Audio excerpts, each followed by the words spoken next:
welcome to Chronic Boss Unfiltered. I'm your host, Lilly Stairs, and oh my gosh, today I am so excited that we have Meg Block here with us. Meg is somebody that I deeply admire. She is the founder and former owner of Boston Moms. She grew this thriving media company and community through the chaos of COVID while navigating motherhood and life with trigeminal neuralgia, which is widely known as one of the most painful conditions in existence. At the height of Boston Mom's success, Meg made the bold decision to sell the company for her health and her family. And she is now proudly an exited founder. Today, we're going to talk about that turning point. Meg, thank you so much for taking time to join us today. I'm so happy to be here. I am excited to share my story, and I just feel like being able to be on the other side of this, having built through pain and through everything, and then being on the other side, I have a lot to share. Okay, well then let's just get right to it. So, like I said, you brought Boston Moms literally to life right before the COVID shutdowns. And during a really turbulent time, you managed to build and scale the business. So, how'd you do it? And specifically, what growth or milestones now do you feel like made you step back and say, wow, I really built something here? Love this question, and it's something in retrospect I didn't even really know that I was setting goals for myself, but I did. I had like a note in my notes app of like bucket list items I wanted to do for the business. So I actually purchased an existing domain. So Boston Moms existed. There was a volunteer writing team. There was a small business already behind it. And when I purchased it, obviously it was a risk for my family having purchased something that then I had to figure out how to make money on. And it happened literally, I signed the contract to purchase all of the assets 2 weeks before COVID. So 2 weeks before the world shut down, I had a full-time nanny. She never came after that. It was absolute chaos, but I could not fail because I had just taken this risk for my family. I was still working my corporate job at the time. But I also felt like Boston Moms and bostonmoms.com, there was a lot of opportunity there. Like I looked at this as like, this should really be a household name. We should really be focused on establishing relationships with local media. We should really have amazing and annual ad partners. We should have a paid writing team. We should be holding events in the community. We should be blessing moms all over Greater Boston, and we should grow into Greater New England. So those are some of my like must do's. And once I started to check those boxes, that's when I knew I had something. So moms wanted us. COVID was probably a blessing in disguise, though I worked like 90 hours a week. Oh, People needed resources and moms needed connection, and we had an established digital presence already. And so I feel like that really did sort of cement us as a resource. Another way that it blessed us was that a lot of our like competition couldn't keep up. Like they couldn't, because everybody was dealing with so much. A lot of the people in the area that were doing similar things, they decided to step back. And so it allowed for us to sort of rise to the top, and those page views had to go somewhere. They went to us. So I do think that in some ways I would be remiss to not mention that I think that we did have, the COVID era of business was incredibly difficult, but it really did set us apart and set us on a path that we could kind of like, it was like rockets. yeah, but how did you, I mean, so all of these other people are having a tough time sustaining, but you like you said, you skyrocketed. How did you make that happen? I don't even know. Delusional confidence, determination. I really wanted to make money. I had just purchased an asset, and so I needed to pay that off, and I wanted to be able to leave my job. I had little kids at home. So in 2020, I had a 1-year-old, a 5-year-old, and a 7-year-old. Yes. And it was just a wild time of homeschooling and babies at home. And I worked in like every available pocket of time. And I just felt like I wasn't going to fail. I was like, I have this opportunity. I'm going to take it. Interestingly, and just part of the story, in 2020, I also lost my mom. She died incredibly young. She was only 53. Ah, And in that time, I think I was just looking for something I was looking for connection too, and I was finding that online as I was building this business and other business owners and women who were coming to us for recommendations. We created this very, very positive community. And I think in a lot of ways, it was for me too. The team I built, I like handpicked people from my life and from the community that they were positive in my life. And I built a sort of a safe space that none of us had really ever had before. Yeah, and I imagine it was a really powerful distraction for you. Yes, and I think in some ways, and in retrospect is a gift. I don't know that it was the healthiest thing for me to do.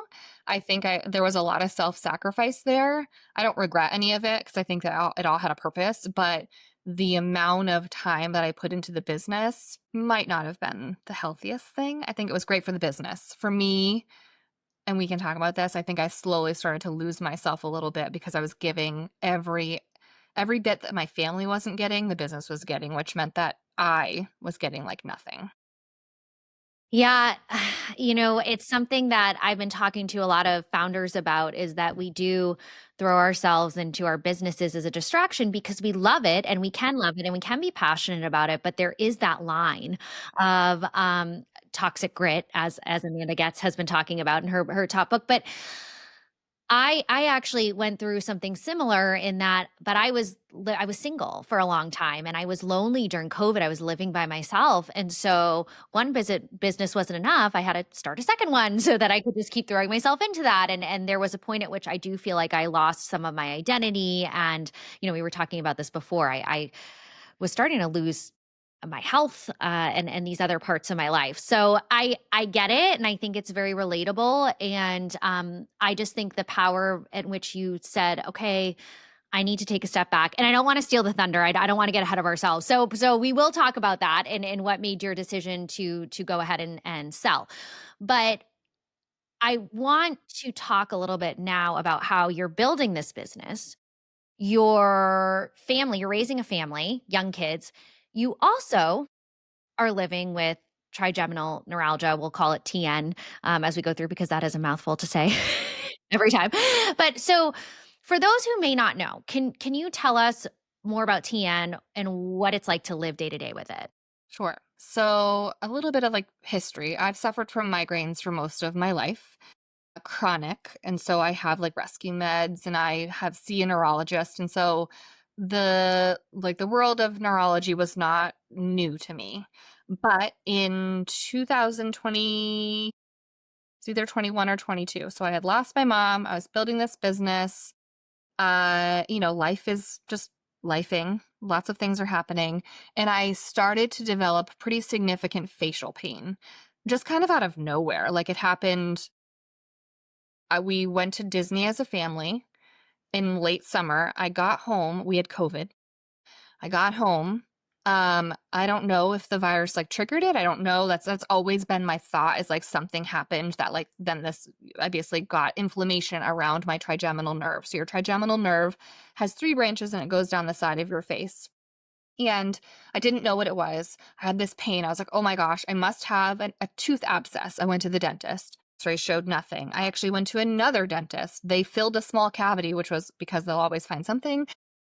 It wasn't that. I went to my physician. We did like an autoimmune panel, a whole bunch of blood work, and I was in this unbelievable pain. And what was interesting was my neurologist was like, sounds like maybe you're having a migraine behind your eye or something like that. My migraine medicine would not touch it. Regular like NSAIDs or any pain relievers would not touch the pain.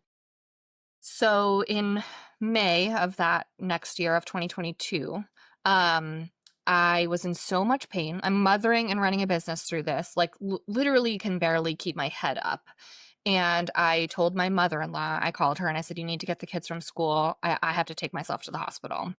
So I went to the hospital and I said to them, because I was in pain and bold, I am not leaving here until you tell me what's wrong with me. Like I was not kind. I was yelling at people and I am a people pleaser by nature and very kind, especially in any sort of like customer service space. Cause I know these people deal with a lot, but I was like, I will not leave. Like you need to tell me what's happening to me.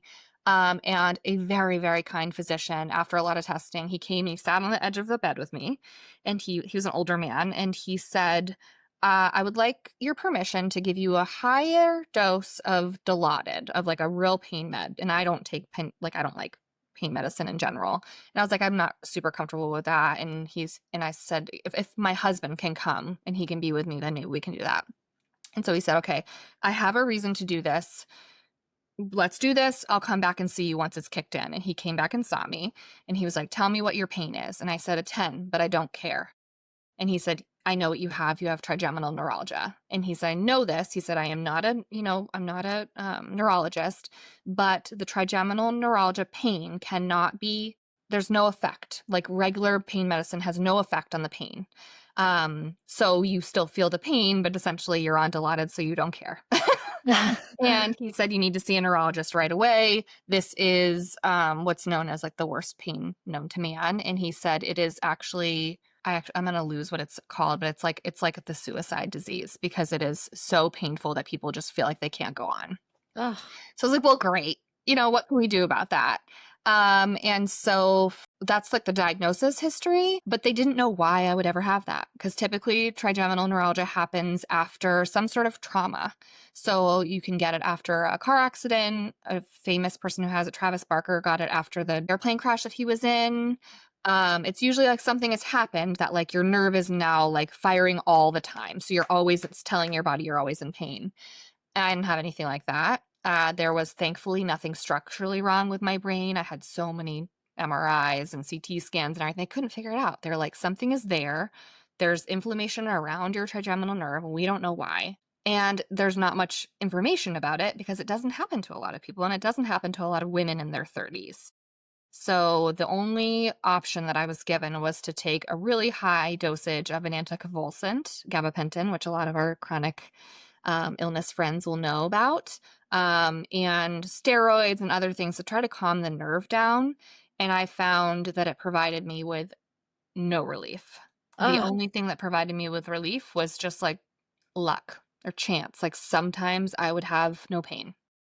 In January of 2023, I was bedridden for 23 of the 31 days of January as a mom. So like I would literally get up and get the kids wherever they needed to go and somehow get them to school and to childcare and to whatever else. And I would answer emails from my bed, and I was completely bedridden. I didn't know how I was going to keep going. It was that bad. Yeah, it was so bad. So, and I share this much detail just because I feel like this is one of those things that anybody, even my family, like my extended family, they didn't even know. Like they didn't know how bad it was, but it was catastrophically horrible. How did you manage doing everything that you did?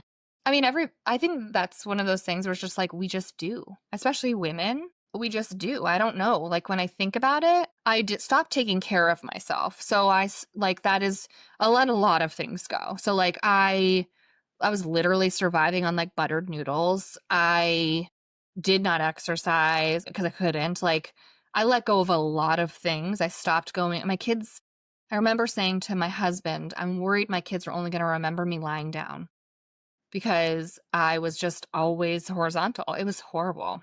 But I just did, and then I had good days when I was not in pain, and I felt like, okay, maybe we can be okay. And I started paying a lot of attention to when I had my good days, like what was happening, because I was desperate. Like everybody said there was no reason for this to be happening to me, but I did not believe that. I was like, there is a reason. There has to be a reason. This cannot be like, I didn't get struck by lightning. Like there has to be a reason this is happening to me, and I refuse to live the rest of my life like this. So when I had clarity, I guess that was like the action point that I made. I just got through the day, and then when I was okay, I made plans to continue to be okay. Yeah. So you're managing now this business that keeps growing, Mhm.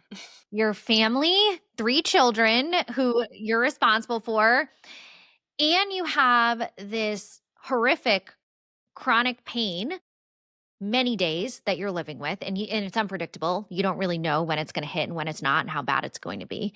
So I assume this all culminates at some point, and you at the peak of Boston Mom's success, you realize that there just was something that wasn't right. Yeah. So what I was doing, so I'm a high achieving type A person. I, with lots of self work, have recognized that growing up and in my entire life, I received praise when I did something awesome, when I had good grades, when I did something like out of the norm for a kid or a person or whatever. And so while this is all happening with my health, while I'm raising children, I kept acquiring other businesses. I kept growing our footprint. So Boston Moms became Wicked Good Mom Media. We had Rhode Island, we had Cape Cod, we had New Hampshire, we were growing, we were having these incredible ad contracts. I had a team at our height. I was paying 90 people. Like, we were thriving, and I was also feeling like we were doing a good job. Like, for our readers, we were providing a free resource, we are doing amazing events, like everything was really good. But I think I was making those choices because I felt like I had to be doing that. That's like where my self-worth was lying at the time. No, August of 2024. I finally saw a new neurologist at MGH who was one of the best. He's literally one of the best in the entire country. And he specializes in facial pain. So I had gone through multiple doctors, as many of us do. And there was somebody at the Mayo Clinic and there was somebody at MGH. And so I finally got to see this guy. And on that day, Rob and I had tickets to see Zach Brown and Kenny Chesney in the evening. I love Zach And Brown. so Zach Brown is like he's like our guy. And so I was like, this is going to be like the best day of my life. My in-laws had my kids. We went up to the city together. We're going to see this doctor that I was so sure was going to change my life. And then we're going to go see Zach Brown. And I sat in the office with this doctor, and it was the biggest letdown of literally my entire life. He wanted to switch me to a more powerful medicine. He had no interest in figuring out. I wanted to try, I had all these things I wanted to try. I was like looking at Eastern medicine. I was like, what can we do? I want to figure out why I have this. And I went with a journal of all of my flares and how I had actually correlated them to my hormones and my stress. And so I was showing him look, on this day I had XYZ, and then I had a 4-day flare. And I had a 2-week remission when I didn't do this, or when I gave up this food or whatever. He wanted nothing to do with that. He was like, for next line of defense is this medicine. And a little bit of a backstory is that medicine. So I was 35 at the time. That medicine is incredibly difficult or hard on your organs. I lost my mom in 2020 to multiple organ failure. And I was like, I am never going to take that medicine. Understandably. It has to be life or death for me. Cause I'm like, at 35, I'll have to live my life on this medicine. There's no way I see 55. My mom was 53 when she died. I'm not doing that. So we left that appointment heartbroken. I was such a mess, and we still went to the Zach Brown concert because I was like, I'm going to have this little shred of happy. And that night, but Rob and I, we were both just very sad there because it was just I felt like I had a sentence. And I said to him, I need you to give me 6 months to a year, to my husband, for me to try to do this on my own before I'll take that medicine. I need you just to be behind me, and whatever I say I need to do, I need you to be my support. And if it doesn't work, I'll take the medicine. But I want to go off of everything, and I want to try. And I made basically a list of all the things I felt like I needed to do. And a lot of that was physical. I felt like I really needed to be I became obsessed with what I was eating, which is super annoying. I started removing toxic people from my life, which was very interesting. I started reading a lot more. I started meditating, doing just kind of woo-woo stuff that I never considered. And I went to a retreat about burnout because I felt like there was a lot of chronic stress happening for me. And that retreat sort of kind of set things in motion where I was like, oh, maybe the business is really bad for me. Maybe I'm having all of this success and it's actually killing me. Oh my God. That's a mic drop moment. That's a mic drop moment. And I just want to validate, first of all, that experience that you had with your physician. I feel like I'm increasingly hearing this more and more with women with chronic pain or chronic conditions. part of this is we're so empowered now with all of the tools at our disposal to be able to analyze and say, I think this food might be impacting me, or I think, when I'm doing this exercise, it bothers me. But there is, I feel in many ways, modern medicine has not caught up to No, that. not at all. Which is a challenge. And you hope, you hold so much hope, "Oh my gosh, I'm finally going to see this specialist." And then it is heartbreaking when it's a letdown because you feel like you're going to get answers. But at the end of the day, we know our bodies best, and you have proven that. And I know you're going to tell us more. I don't mean to interrupt the whole story here, but I'm really curious to hear how all of this worked. So keep going and tell us a little bit. I'm also obsessed with the concept of this retreat that you went on. I've been looking into how can I go to one myself. So tell me a little bit more about. So I think what's funny is having expected this doctor to have answers for me, or at least to like, I don't even know if I expected him to have answers. I expected him to validate me in some way. Like, I felt like I had done years of research on myself. And I was like, surely, like, they go to school for this to like, it's like Dr. House to like solve the problem. And like, surely he's going to want to help me. And I had correlated in some way that like I knew stress had something to do with it, and I knew my hormones because I would have flares of my pain right around when I would ovulate and right around when I would get my period. And so like there were 2 weeks of the month every month that I could bet that I was going to be out of commission, so much so that like I wouldn't plan like meetings or interviews around that time because I knew I was going to be bedridden. And so I mentioned this to him, and there's no research on TN. Like there's just nothing out there. And so I thought he might be interested. Like, I think this is hormonal. I'm in my mid 30s. Like, I'm done having babies. This happened to pop up. Like, what's going on here? And he was like, well, you could go on birth control. And like, that was heartbreaking to me because like, what is the first thing people ask you as a woman when you go with any ailment? Could you be pregnant, and are you taking birth control? Like, I was just like, this guy, he's useless to me. Like, he doesn't want to solve the puzzle. So I think that was like a catalyst for me. For the first time ever, was like, I'm going to do this for me. Whereas like a lot of my achievement has been for everybody else. Like, I get validation out of it. And that's how people showed me love growing up and whatever. Like, as the achiever, that's where I get my glory. But it was never, I was giving to everybody else. I was pouring into everybody else's cups. I was never doing it for me. So like this is a lot of like self-reflection stuff. And when the doctor couldn't help me and I thought I was going to die, I was like, okay. It was like a switch flipped, and I was like, I'm going to be unbelievably selfish for the first time ever in my whole life. I'm going to take care of myself first. And it happened slowly. So I immediately changed my diet. I immediately, removed people from my life. I changed how much I was working. At that point, I just hired more people, thinking that would help me. It did not. And I went to this burnout retreat, which was hosted in California at a beautiful, beautiful vineyard. It's owned by Bob Goff, who is a very famous author. He leans more religiously. It was not a religious retreat. It was more just a space for me to go and reflect. And at the retreat, they asked questions to the entire group. We all come from different walks of life and everything. They asked questions that nobody had ever asked me before. Why are you doing this? They defined burnout as too much of anything for too long. So it can be too much work, could be too much family stress, could be too much whatever, too much for too long. And how do you decide what is enough? So for me, at this exact same time, I'd grown my business by financially by thousands of percent, reach by thousands of percent. I was on the news like twice a month. Everything was exploding. And then it was like, what is enough? So I left that retreat thinking, I have to figure out what's enough. I didn't know yet that I wanted to sell, but I knew that I had to put some sort of a limit on myself for that achievement side so that I could care for myself.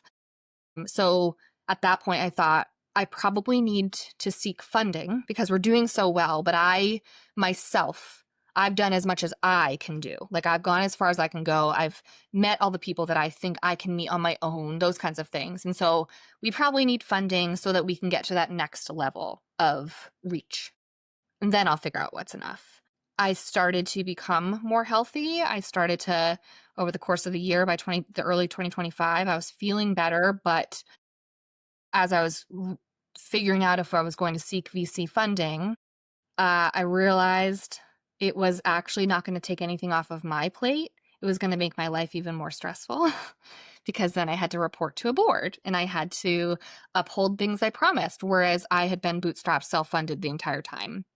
Um, so that is all happening in the early part of the year. At the same time, I'm focusing on moving my body every single day in the smallest way. I'm walking. I'm being more active with the kids. I was sheltering myself from more social media. I was kind of blowing stuff off at work for the first time ever. I was not answering emails right away. Like I was just putting myself truly first. And in May, I decided to take to work half time over the summer, and I called it the summer of mama.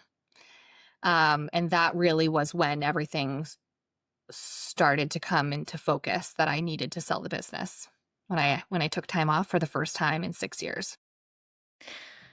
Oh my gosh, there's so much there. That feels so relatable, and I just know, and then in talking to women in our community, and I just wanted to look back at some of the things you just said, and then we'll go forward to talk about the rest. But first of all, around hormones and that doctor who was dismissive of that, that is one of my top frustrations right now with research in healthcare and women, is that there is definitely some sort of, Yeah. I know I'm not a medical professional, but there is definitely some sort of connection between hormones and pain and autoimmune. We see women when they are living with a autoimmune condition in particular, if they're not necessarily on a medication, they will go into remission during pregnancy and flare postpartum. Mhm. You cannot tell me there is not a connection to hormones there. And then you're seeing it. Other women see it's just, we hear this all the time. So, one, I'm just validating that. So true. And then two, you talked about this people pleasing part of you, and that this is what made you feel worthy, and this validation that you were getting from others. And it does feel so good when, I'm sure, when a mom tells you, "Oh my God, you've changed my life, or your events have helped me find friends, and I was in a really dark place, and this community has meant the world to me." I can that of course makes you feel good and lights you up. But that phrase, "What is enough? What is enough?" That is so powerful, and something that I think so many of us need to reflect on as people-pleasing millennial women. Yeah. I always say, like, I'm the firstborn daughter and granddaughter, and I am like, I personify that. Like, that is who I am. I have a lot to give. I love to take care of people. And I mean, I'm sure like my sister, because she would be like, yeah, duh, this is who you are. The people in my life, my husband, like, he always says, you don't have a selfish bone in your body.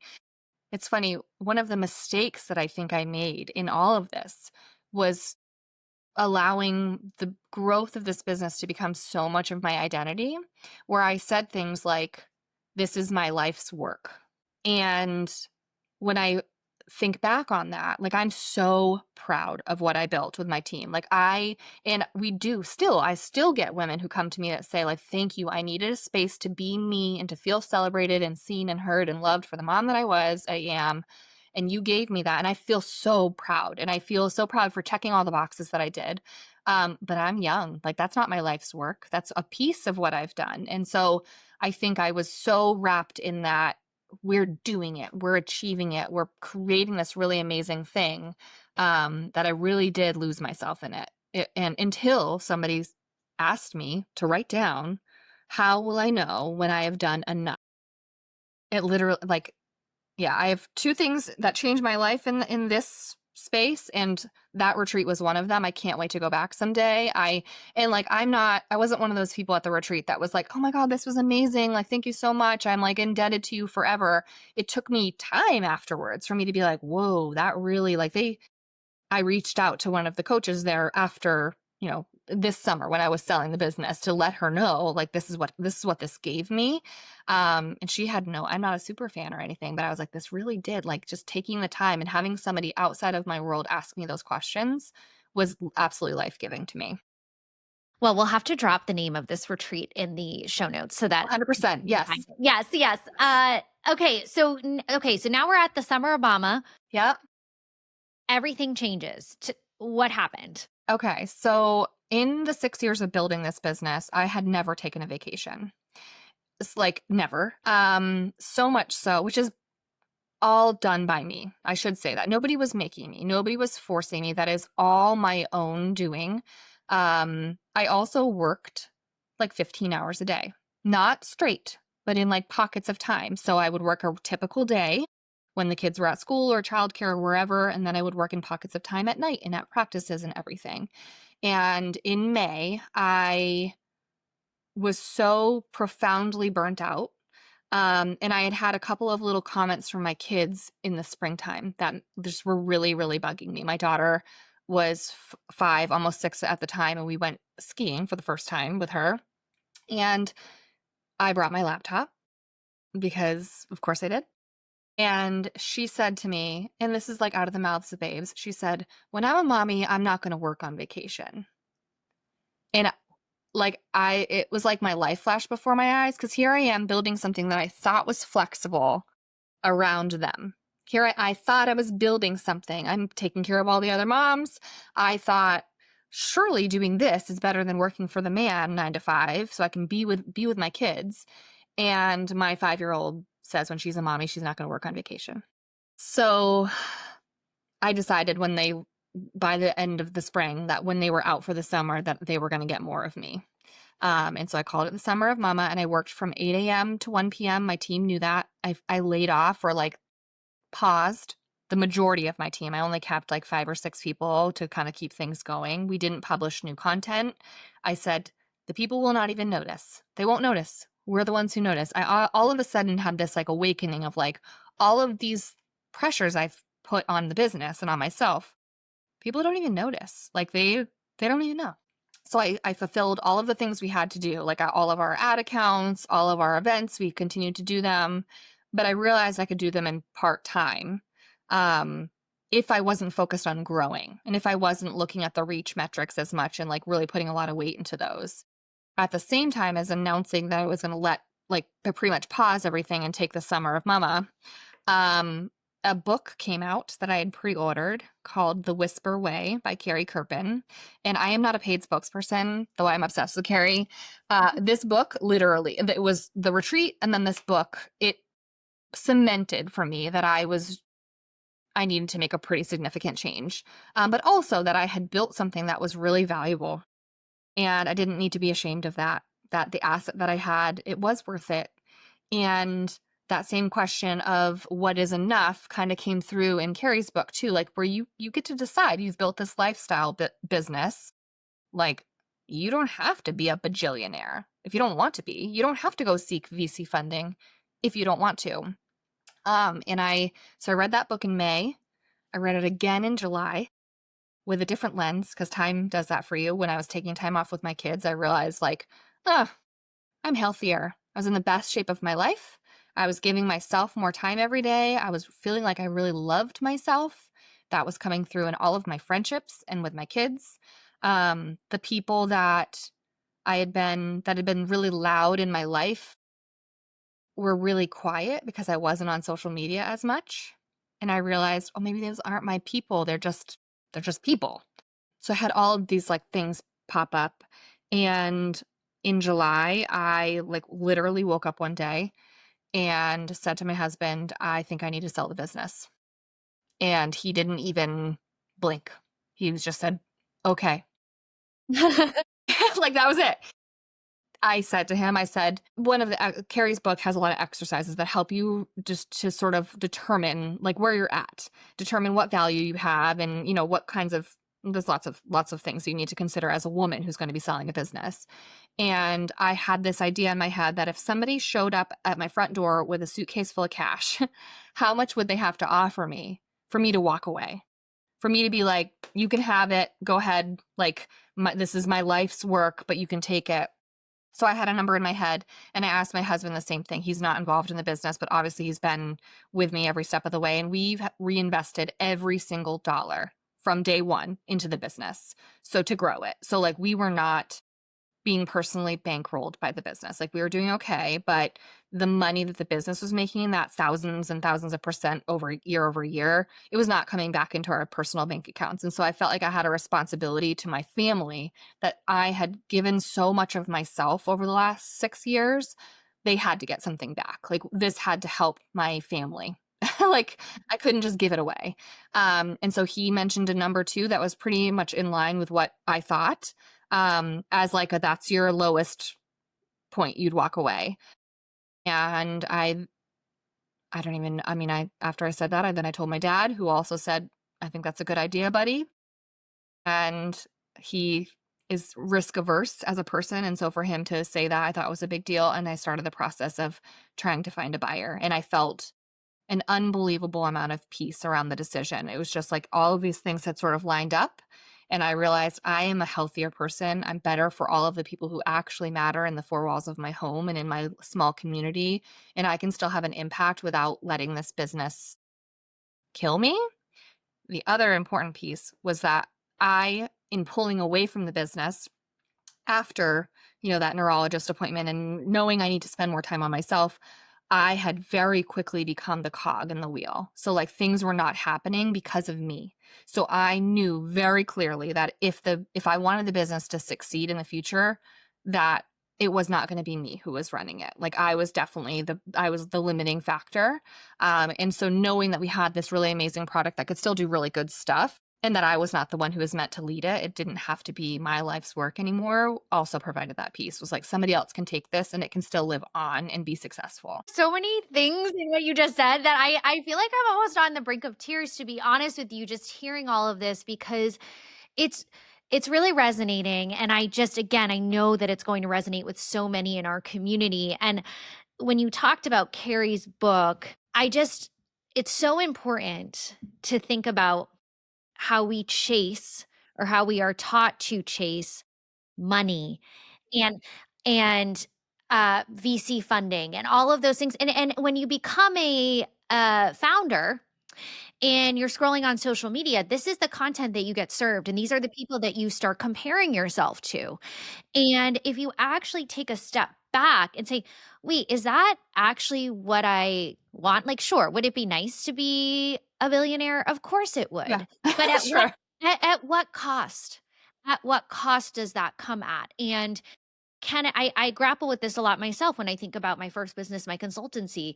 I've said often, I don't really want to scale it up because I don't want to deal with the overhead of people and client relations and never feeling like I can turn off. I feel like I have it manageable where I want, but then sometimes I'll get pulled and I'll be like, ooh, do I The want to try? carrot. Yeah. Yeah. You dangle the carrot. No, that's definitely a thing. And I think, I mean, like I have said a couple times, retrospect is a gift. Like my husband said to me, he's great. Like he was my business enabler. Like he wants me to have my dreams and he is really wonderful. And I could not have done any of this without his support, for real. Like emotionally, the fact that he carries our health insurance, a lot of these things. Yeah. But he did say to me that there was a pretty marked change when the business became holy crap, like this is a business.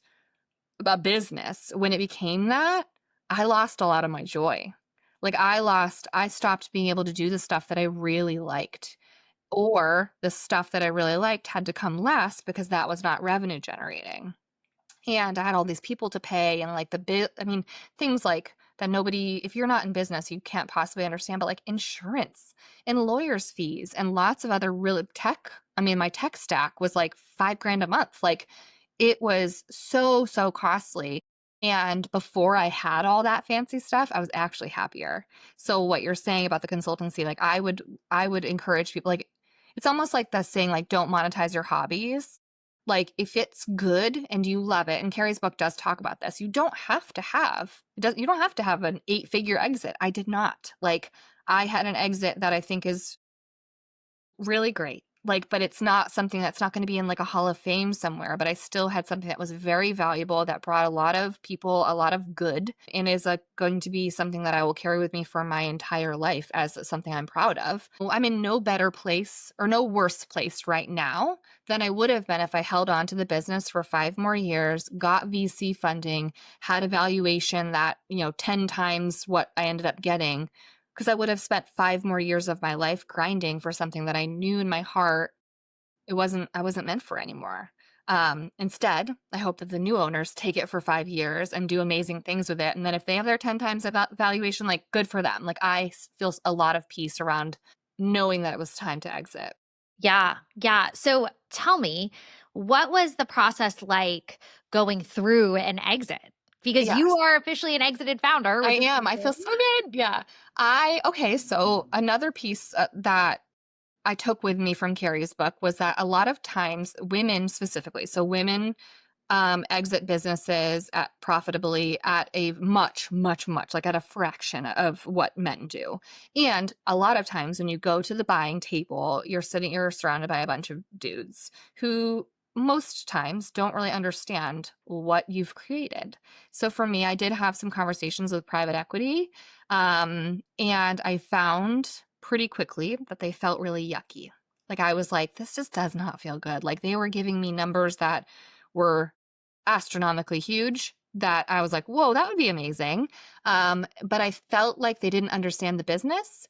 And after one call specifically, I got off the call and I called my dad actually. And I was like, they would kill it. There would be no business. Like they would purchase this from me. And then I know for a fact that it would become this very corporatized, gross thing. And the moms who we serve, New England moms are a special breed. It would not fly with them. And so it would die. And I can't do it. And the other thing was in Carrie's book, you talk about like, you're basically like standing there. It's like almost like in your birthday suit. You show all of your numbers, you show all of your P&Ls. Like they rip apart every single piece of your business to try to make sure that they're getting a value. And that is definitely the vibe that I had with PE. And I just decided I didn't want that. I was like, I want to feel good about this. I want to leave and I want to be zen about it, as zen as you could possibly be. I want to feel like the new owners are going to be a blessing to this and that I'm going to be positively impacting their lives. And so I pretty much from the jump, about a month in, I was having conversations with women, a couple local women who had the means and the knowledge and the know-how who could potentially bring this, forward. And then I started telling people just in my network, just largely, like if I had people who might know somebody, who might know another woman or group of women who wanted to take on this business. We've been profitable since the jump, which is very rare. Very rare. Very Yeah, rare. we had existing contracts that of course they could walk at any time, but we have this product that I think is really excellent. So, it's a lower risk to somebody who's going to buy it, even if they're buying at a larger number. And interestingly, all of the conversations were very positive. I left no conversation with a woman that I felt gross about. Like I was like, she could be a good fit for this. Like it was more my personal feeling. When we got to the letter of intent space, I still felt a lot of peace. I was just like, I just feel like we're good. It didn't feel like I was in my birthday suit at the board table. Like I just felt like I have put all my cards on the table. You know exactly I have nothing to hide. We're very clean. And then the people who ended up making the offer that I took, it was not the highest offer. It was the offer that felt the best to me. And I have shared this many times. I think that would be my biggest piece of advice is in selling. We were talking about money a lot of times, it does matter. And it did impact me. Like, I'm very happy. But I also knew that I was kind of like giving over like a baby, like, or like, something that I'd brought from infancy to kindergarten, like, and I felt like there's more that these people could do. So making sure that the right people were taking it on was really important to me. And then I also had some things that I have a small nonprofit that I run that I want to be able to grow. And so like one of our terms was that they'll help me advertise for that nonprofit. So like little things like that matter to me personally. And I feel like I have friends in these buyers, like you can't assign a monetary value to that. And I think that they're going to do a good job. So that was another thing, as I feel like I'm giving you my audience, these people who have trusted me for so long. I wanted them to go somewhere good. And that's when you're selling the business, like you have to have your hands off. It's scary. Meg, that speaks to just the person that you are, right? That you care so much about this that you could have made way more money, but it wasn't about that. That you did you should, and women should make money, and we Yes. should Yeah. get a good payout and all of those Yes. things, but that you cared about the legacy that you have built really living on and helping and serving more women. Yeah, and I thought I was so there are multiple ways you can be acquired, and one of them is strategic acquisition, where basically a competitor in your market or national even can buy you just to make it so that you are no longer their competition. And I do think there are larger media companies in New England that if I had floated that to them, I think they would have taken it. Like I think they would have been like, we will absorb that because there are lots of larger media companies that are trying to get into this space. But one of the things I think most is special about what we created was that it didn't feel like that. It doesn't feel like the man. It doesn't feel like somebody is just like you're getting a programmatic ad. You're actually hearing from real women who have been paid to share their voice with you. Um, so yeah, I think if I hadn't found these buyers, I would have continued to look for them. Yeah. So, all right, you gave some great advice on selling your business. I would love to ask your advice for women who are living with chronic pain, who dream of building something while still protecting their health. What is the most honest advice you would give them? Ooh, this one might make me cry. I think with so one of my biggest learnings is like with chronic illness or chronic illness, you can't understand it unless you live it. And like the appreciation that it gave me for people who deal with really tough stuff on the daily. Like I have been in remission since November of 2024. I have not had a flare. So that is a full year. I Wow, because you listened to your body, Yes. what you needed. And I don't I'm not like naive enough to think that that will be my entire life. But I do feel like I've figured out what is working for me. But I now like on the in remission, I have this appreciation for people who deal with this kind of stuff, like the people. And I think it just kind of creates, I'm already an empath. And I think it creates this like situation where you read the quotes, like you could be standing next to somebody who is like having the worst day of their life. And there were so many times that I was really, really at the edge of what a human being can handle, and that people gave me a hard time or asked something from me or were rude or unkind or whatever. And I wanted to be like, you have no idea. So I think the first thing that I would say is just be incredibly gentle with yourself and to set goals that are reasonable, and probably longer term than you would like for anything, for building anything, because I think you need to allow for yourself to have a lot of space for the shit to hit the fan. Yeah. Like like you need to be able to say like, "Okay, I can't give myself a 1-week deadline on this because in reality, it's highly unlikely I have 7 days without a flare, without pain." So I think that, I think in if I could have changed anything for myself, I wish that I had taken better care of myself because even when I was in that much pain and before when it wasn't like horrendously bad, I was the last on my list for most of my life, definitely for all of my adult life. Like I was just not prioritizing myself. And I think I would have had a different outcome if I had been a little bit more cognizant of taking care of myself as the founder, as the CEO, as the mom, the CEO of my house. And so I have sort of flipped the script in like this life that I'm living now. And for the rest of my life, like I don't have any shame around the fact that I am putting myself first. I cannot be everything to everybody if I am nothing to myself. Um, and so I think that if you want to build something as somebody who struggles with something that's chronic, you you have to be the first thing that you take care of. It cannot be, you need to wake up and take care of yourself before you check your email, before you're triggered by something, before you have some big thing you need to do. You need to be caring for yourself, whatever that looks like for you. Um, I guess the other piece is just like community. I mean, you and I are connected because of this. Like, would we know each other if we didn't struggle? Probably. I mean, we do have similar friend groups, so we probably would know each other. But I think I didn't do this in a vacuum. I didn't grow the business in a vacuum. That's for sure. Like all of the women who came before me and who helped me out. But the same for my health. I really leaned on my community. I asked a lot of questions. I openly shared, and I still do. And so I would encourage people to do that too. Like, don't do it in a vacuum. There was a lot there that was something that everybody in our community needs to hear. We will clip that and share it. Yeah. And Meg, thank you for giving us your time today. I have one final question for you. What does being a chronic boss mean to you? I've thought a lot about this. I think I will leave this with on every day I thought I couldn't do it, I still did it. And I think that when you're like life, everybody goes through seasons of life where like everything is hard. And you might have a friend who seems to have not gone through anything yet, but her time is coming, unfortunately for her. She will have times of incredible stress. And anytime you can get through something like that and get on the other side of it, I feel like you are a champion. And so being a chronic boss for me is just proof that I can do it. No matter on the literal hardest days of my life, I still did it.